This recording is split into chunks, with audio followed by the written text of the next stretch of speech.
అందరికీ నమస్తే. రాజకీయం, సినిమా, గమ్మతి ఇచ్చంత్రాలు, వైరల్ అవుతున్న వీడియోలు ఇట్లా తీరు వార్తలతో మైక్రీ ముచ్చలు తయారుగున్నాయి. చలో చూసేద్దాం పాండే. అందుకంటే మొదలు హెడ్లైన్స్. దంచి కొట్టిన వానలు, ఏడికాడికి మునిగిపోయిన ఇండ్లు. కేటీఆర్ కు రాఖీ కట్టిన గిరిజన బిడ్డ, సల్లగుండుమని దీవించిండు కేసీఆర్ బిడ్డ. మోసం చేస్తుందట బీజేపీ, బయట పెట్టిండు రాహుల్ గాంధీ. ప్రకృతితోని పెట్టుకుంటే ఎట్లుంటదో ఒక్క రాత్రిలో హైదరాబాద్ పట్టణానికి చూపెట్టింది కుంటపోత వాన. అబ్బబ్బ ఏం వాన, ఏం వాన! ఆకాశానికి చిల్లు పడ్డదా ఏంది అనుకునేటట్టు నీటి దార నేలను చేరింది. 10 మీటర్ల దూరంలో ఉన్న మనిషిగా అనిపించకుండా వాన కుడిచిందంటే అర్థం చేసుకోండి ఎసొంటి వానలు కుడిచినాయో. మణికొండల పడ్డ వానకు చూడండి ఎట్లయిపోయిందో. సెల్లర్లల్లో పెట్టిన కార్లు, బండ్లు అన్నీ మునిగిపోయినాయి. మనుషులు మునిగేంత నీళ్లు నిండే వరకు చూడుండ్రి. చిన్నపిల్లలను ఎట్లా బయటకు తీసుకొస్తున్నారు. కొన్ని దిక్కులల్లో ఇండ్లకే వరదలు వచ్చినాయి. బోళ్ళు, బొచ్చలు, సామాన్లు, మంచాలు, పరుపులు అన్నీ మునిగినాయి. వండు బురద, ఇసుక మేటల చెత్త చెదారం నాలా నీళ్ళ కంపుతోని ఆగమైంది. ఇట్లా ఒక్క మణికొండల్ని కాదు, హైదరాబాద్ పట్టణం అంతా అత్తలా కుతలమైంది. ఎప్పుడు ఎట్నుంచి వరద వస్తుందో అని జనం భయంతో బతికిండ్రు. నాలాలు సాఫ్ చేయకపోవుడు, డ్రైనేజీ సింకులను మూసిపెట్టుడుతోని ఇంకింత ఎక్కువైంది వరద. దీంతో మున్సిపాలిటీ డిపార్ట్మెంట్ చక్కదనం ఎంత మంచిగా ఉన్నదో చూడుండ్రి అనుకుంటా తిట్టిండ్రు జనాలు. ఎన్ని చెరువులను బాగు చేసినా, ఇంకెన్ని ఇంకుడు గుంతలు తవ్వినా ఒక్కసారి భారీగా వచ్చిన వానకు హైదరాబాద్ చేరువైంది. సముద్రాన్ని తలదాన్ని తట్టయింది. రోడ్లు పెద్ద పెద్ద కాలువలైంది. ఎంతమంది తిప్పల పడ్డరో, ఎంత ఆగమైనరో పోన్రి. అందుకే ప్రకృతితోని పరాష్కాలు ఆడొద్దు, అడవులను కొట్టేయొద్దు, డెవలప్మెంట్తోని పచ్చదనం లేకుండా చేస్తే గిట్లనే అవుతుందని అంటుర్రు. ఒక్కసారే కుండపోత వానలు ఎందుకు గురుస్తున్నాయో తెలిసిన వాళ్ళు. ప్రపంచంలోనే అతిపెద్ద ప్రజాస్వామ్య దేశం మనదని మస్తు గొప్పగా చెప్పుకుంటారు. కానీ దేశాన్ని డమ్మి చేస్తున్నదట బీజేపీ సర్కారు. ఈ ముచ్చట నేను మా కెమెరామ్యాన్ అన్ననో చెప్పేది కాదు. దేశ ప్రతిపక్ష పార్టీ లీడర్ రాహుల్ గాంధీ అంటుండు. ఉత్త అనుడే కాదు, ఆధారాలతో సహా ఆటం బాంబు వేల్చిండు. ఒక్క అసెంబ్లీ నియోజకవర్గంలోనే 1,00,000 దొంగోట్లు పుట్టించిండ్రంటే చూడుండ్రి. బీజేపీ పార్టీలు ప్రజాస్వామ్యాన్ని ఎంతగానో కూని చేస్తున్నారో అంటున్నారు. ఎన్నికలలో ఎన్ని జిత్తుల మారేషాలు వేయాలనో అన్ని వేసిండ్రు బీజేపీ పార్టీలు. రకరకాల ఎత్తులేసి ఆ ఈ ఎలక్షన్లల్లా జనాన్ని తప్పుదోవ పట్టించి ఇన్నేళ్లు బతికిండ్రు. మొన్నటి పార్లమెంట్ ఎన్నికలలో ప్రతిపక్షాలకు వచ్చిన ఓట్ల కంటే తక్కువ శాతమే వచ్చినా వాళ్ళే గద్దెనెక్కిండ్రు. వాళ్ళ ఎత్తులు జిత్తులు దేశానికి తెలిసిపోయినాయి కాబట్టి ఇంకో తొవ్వ పట్టిండ్రు బీజేపీ పార్టీలు. తప్పుడు ఓట్లను సృష్టించుడు, ఆ ఓట్ల తేడాతోనే గెలుచుడు, గద్దెనెక్కి మేమే తోపులమని చెప్పుకుండు చేస్తున్నారని చెప్తుండు రాహుల్ గాంధీ. బెంగళూరులో ఉన్న ఒక్క మహాదేవ్పూర్ అనే అసెంబ్లీ నియోజకవర్గంలోనే 40,000కు ఎక్కువ తప్పుడు ఓట్లు ఉన్నాయంటే చూడుండ్రి ఎట్లున్నదో దేశం మొత్తంలా అంటుండు. House number 0. No, you're laughing. There are thousands and thousands of these people. No address, house number 0. House number 0. House number 0. 0. House number 0. Father's name ILSDHFHUG. थोड़े और फादर्स नेम दिखाओ, ये बड़े इंटरेस्टिंग नाम है इनके. DFOIGOIDF father's name. नहीं आप हंस रहे हो भैया, पूरा सिस्टम उड़ा दिया है, चोरी हो रही है. చూసిండ్రా ఎట్లున్నాయో ఓటర్ల పేర్లు.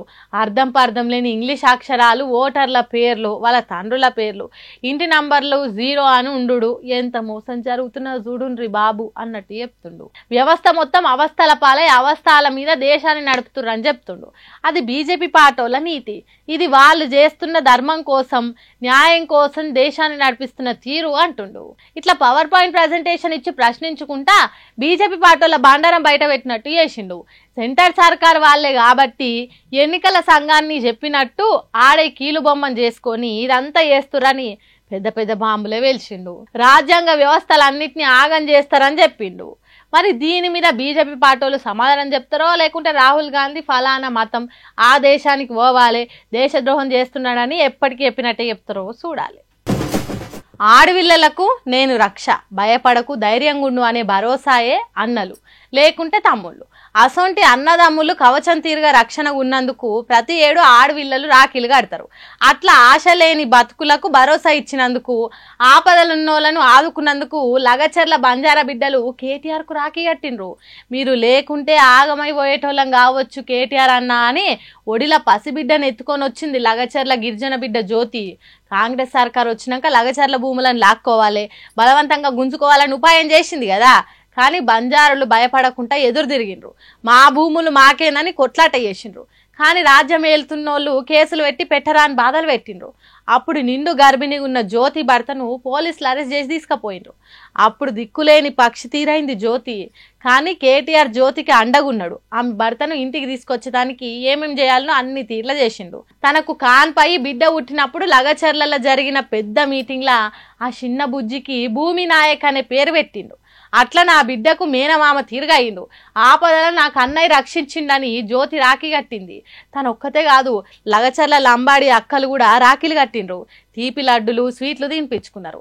మరి కేటీఆర్ కట్నంగా లగచర్ల గిరిజన బిడ్డలకు ఏం పెట్టిండో ఏమో గాని కేటీఆర్ సార్ను కలిసి రాఖీ కట్టినందుకు మస్తు ఖుషి అయిండ్రట బంజారా బిడ్డలు. తెలంగాణ రాష్ట్రం మొత్తానికి పెద్దన్న తీరుగా ఆపదలుండి ఆదుకునే పనులు చేస్తున్నందుకు కేటీఆర్ చల్లగా ఉండాలని కోరుకున్నారట. మీకు ఈ ముచ్చట తెలిసిందా? మీ వరకు వచ్చిందా? 2026లా తెలంగాణకు కొత్త ముఖ్యమంత్రి రాబోతుండు. అవును, December 31 దావత్ల సంబురాలన్నీ అయిపోయినాక మరునాడు కొత్త సంవత్సరం వచ్చినట్టే తెలంగాణకు కొత్త ముఖ్యమంత్రి రాబోతుండు.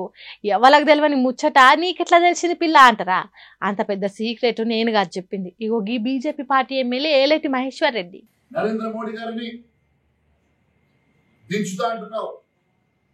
అయ్యా రేవంత్ రెడ్డి, మీ నాయకుడు సోనియా గాంధీ వల్ల కాలేదు, రాహుల్ గాంధీ వల్ల కాలేదు, నీ వల్ల ఏమైతుంది? ఒక బచ్చా నాయకుడు నువ్వు ఎన్ని రకాలుగా రాహుల్ గాంధీ భజన చేసినా ఖచ్చితంగా నిన్ను గతంలో చెప్పినా ఈ రోజు కూడా చెప్తా ఉన్నాను, డిసెంబర్ లోపల ఎన్నికలు అయిపోయిన తర్వాత నీ పదవి గండం ఉన్నదని గతంలో చెప్పినా మళ్ళీ చెప్తా ఉన్నాను. ఈ స్థానిక ఎన్నికల తర్వాత డిసెంబర్ లోపల రేవంత్ రెడ్డి ముఖ్యమంత్రిగా దిగిపోవడం ఖాయం. కొత్త ముఖ్యమంత్రి రాబోతా ఉన్నాడు తెలంగాణ రాష్ట్రానికి. నేను మరొకసారి తెలియజేస్తా ఉన్నాను.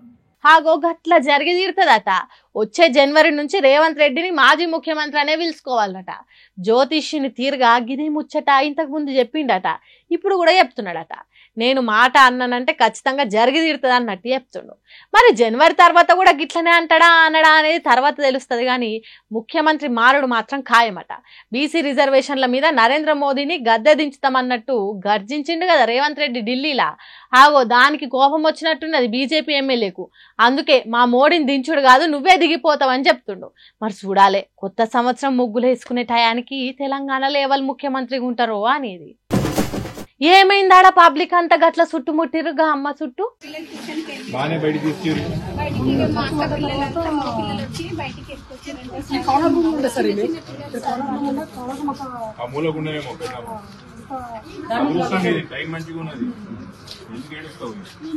అయ్యో ఊకో ఊకో అమ్మ ఏడవకు. ఇల్లు పోతే దుఃఖం ఉంటది కానీ వీడికేమి పానాలు చక్కగా ఉండయి.